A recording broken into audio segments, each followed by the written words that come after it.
Welcome to Princess Fairyland. जब शहजादी ने अपनी आंखें खोली तो सामने रखी वो चीज देखकर उसका दिल एक पल के लिए रुक गया। एक सोने की थाली उसकी पसंदीदा मिठाई से भरी हुई और उस पर लिखा था, सिर्फ एक बार ले लो, कोई नहीं देखेगा। ये कागज किसने रखा? ये चीज यहाँ कैसे आई? और सबसे बड़ी बात, ये मिठाई इतनी खूबसूरत क्यों लग रही थी आज, सिर्फ आज जब वो रोजा रख रही थी। शहजादी ज़ारा ने अपनी मुट्ठी बंद की। उसने एक कदम पीछे हटाया, लेकिन मिठाई की खुशबू हवाओं में घुलकर सीधी उसकी रूह तक पहुंची और कहीं दूर से किसी हाथ की परछाई, जैसे कोई देख रहा हो, धीरे धीरे गायब हो गई। ये शुरुआत थी। सबसे बड़ा इम्तिहान शायद अभी अभी शुरू हुआ था। बादल आज अजीब रंग के थे, न पूरी तरह काले न साफ सफेद, बीच में कहीं अटके हुए, जैसे आसमानी दुनिया भी किसी सोच में डूब गई हो। हवा ठहरी ठहरी सी थी और इस ठहराव में एक भारी खामोशी घुली हुई थी। पंछी खामोश थे, दरख्त भी जैसे सांस रोक कर खड़े थे। महल के अंदर मोमबत्तियों की रोशनी कांपती थी।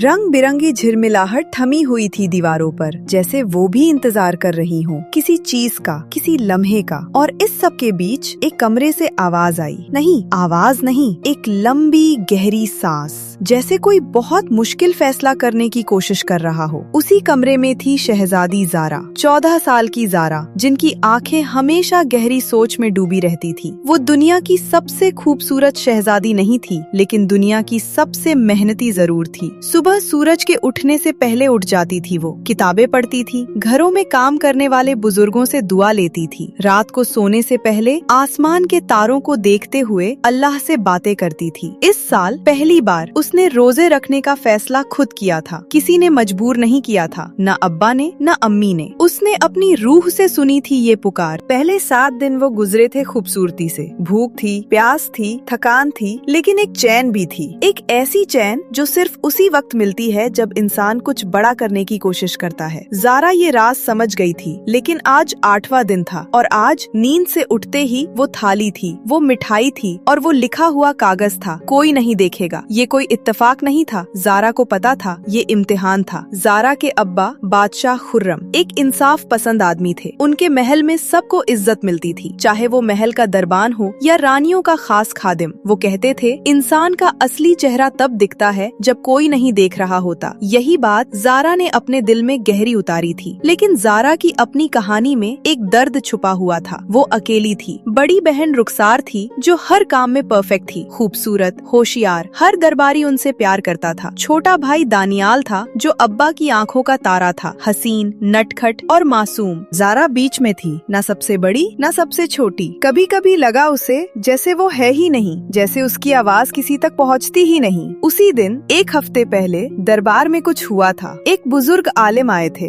उनका नाम था हकीम सुलेमान। बड़े इल्म वाले, बड़े तकवे वाले इंसान। उन्होंने बादशाह के सामने एक बात कही थी, जो शहजादा या शहजादी रमजान के तमाम रोजे पूरे करे, उन्हें इस साल महल का सबसे कीमती ताइज मिला करे। लेकिन ये ताइज सिर्फ उस इंसान तक पहुंचता है जो रोजे पूरे इखलास से रखता है, न दिखावे के लिए न इज्जत के लिए, सिर्फ अल्लाह के लिए। रुखसार मुस्कुराई थी। दानियाल ने भी सर झुकाया था। ज़ारा ने भी सुना था, लेकिन उसने ताइज की तमन्ना नहीं की थी। उसने रोजे रखने का फैसला पहले ही कर लिया था, उस ताइज की खबर से पहले। और यही फैसला अब उसकी सबसे बड़ी परेशानी बन गया था, क्योंकि रुखसार, जो हमेशा परफेक्ट थी, वो नहीं चाहती थी कि ज़ारा ये ताइज ले। उसी सुबह जब ज़ारा कमरे से बाहर आई तो रुखसार दीवार से टेक लगाए खड़ी थी। उसके चेहरे पर एक अजीब मुस्कुराहट थी। तो आज भी रोजा है ज़ारा? रुखसार ने मीठी आवाज में कहा। लेकिन मीठी आवाज में जहर था। ज़ारा ने सिर्फ सर झुकाया। हाँ, अच्छा, रुखसार ने लापरवाही से कहा। सुना है हकीम सुलेमान के पास एक नया इल्म है। वो कह रहे हैं, जो एक बार भी रोजे के बारे में झूठ बोले या रोजा तोड़ने की नियत करे, वो पूरा महीना जाया हो जाता है। वो रुकी। तुमने तो कुछ खाया नहीं ज़ारा रात को? ज़ारा का दिल धड़का। नहीं, यकीन नहीं आता। रुखसार ने कंधे उचकाए और चल दी। छोटी सी बात थी, लेकिन उस छोटी सी बात का जहर धीरे धीरे ज़ारा के दिल में उतर गया। क्या सच में कोई देखता है? क्या अल्लाह देख रहा है? क्या वो मिठाई, वो थाली, वो असल में में कोई आजमाइश थी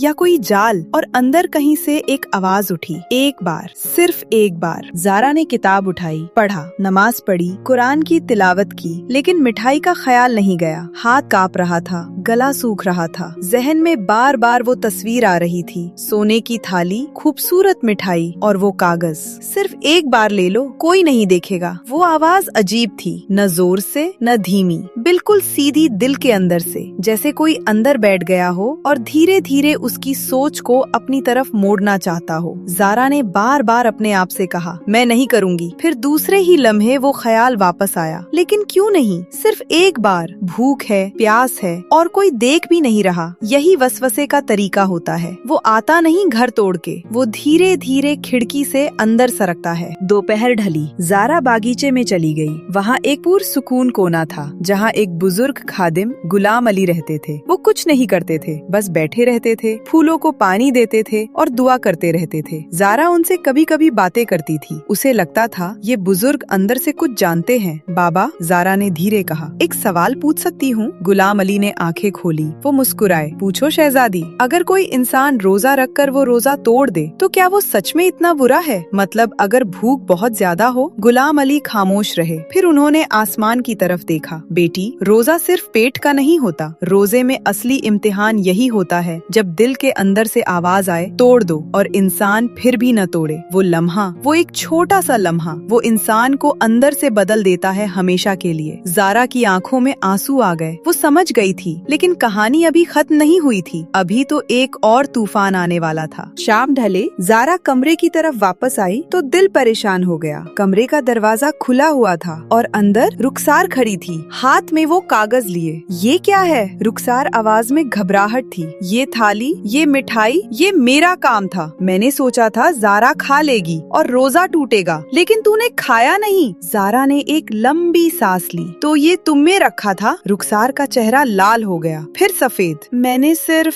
वो रुकी, फिर ऊंची आवाज में बोली, ताइज मुझे चाहिए जारा, सिर्फ मुझे। तुम हमेशा बीच में आ जाती हो। और फिर शायद रुखसार को भी अंदर से कुछ हुआ। वो रोने लगी, छुप छुप कर। वो परफेक्ट शहजादी, वो हमेशा अच्छी दिखने वाली बहन, वो टूट गई। जारा को गुस्सा आना चाहिए था, होना भी चाहिए था, लेकिन जारा को गुस्सा नहीं आया। आई तो सिर्फ दर्द की एक लहर, अपनी बहन के लिए, अपनी अकेली बहन के लिए, जिन्हें लगता था वो ही सिर्फ इज्जत की हकदार है। रुखसार, जारा ने धीरे कहा, मुझे ताइज नहीं चाहिए। रुखसार ने आंखें पोंछ कर देखा। क्या? मुझे नहीं चाहिए? मैंने रोजे अल्लाह के लिए रखे हैं, ताइज की जरूरत नहीं मुझे। जारा ने थोड़ी ऊंची कर ली। लेकिन ये जो तुमने किया, ये गलत था। रुखसार खामोश हो गई। और ये बात अब्बा को बताई जाएगी, लेकिन ये मैं तुम्हारी बहन की तरफ से बताऊंगी। इसलिए नहीं कि तुम्हें सजा मिले, इसलिए कि तुम्हें पता चले कि जब अंदर से टूटे हुए होते हैं तब कोई मदद करता है, सजा नहीं। रुखसार की आंखों में एक नया आंसू आया। इस बार वो गुस्से का नहीं था। अगले दिन हकीम सुलेमान दरबार में आए। बादशाह खुर्रम के सामने पूरी बात रख दी, जारा की तरफ से नहीं, रुखसार की तरफ से। रुखसार ने खुद आगे बढ़कर सब कुछ सच सच बताया। दरबार में सन्नाटा छा गया। बादशाह की आंखें भर आईं। उन्होंने रुखसार से कहा, बेटा, गलती करना इंसान का काम है, लेकिन गलती कबूल करना ये बहुत बड़ा काम है। फिर उन्होंने जारा की तरफ देखा, और अपनी दुश्मन बहन को माफ करना, उसे इज्जत से दरबार में लाना, ये ताइज से भी बड़ा काम है।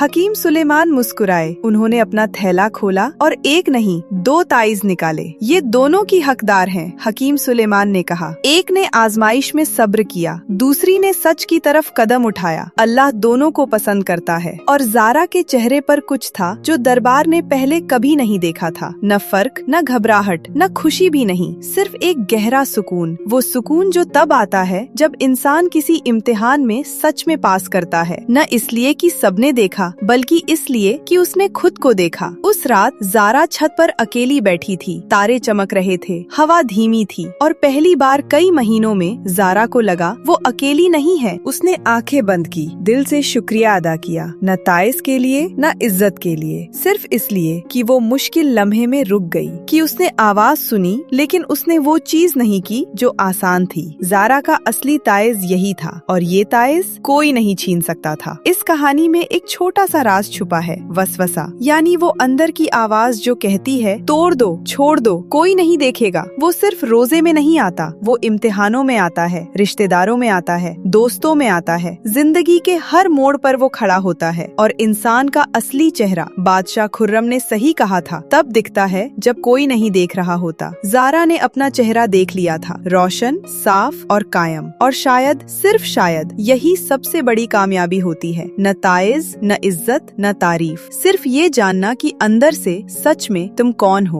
बादल अब साफ हो गए थे, आसमान रोशन था और कहीं दूर एक पंछी ने पहली बार आवाज दी, जैसे कह रहा हो, सुबह आ गई, मुश्किल रात गुजर गई।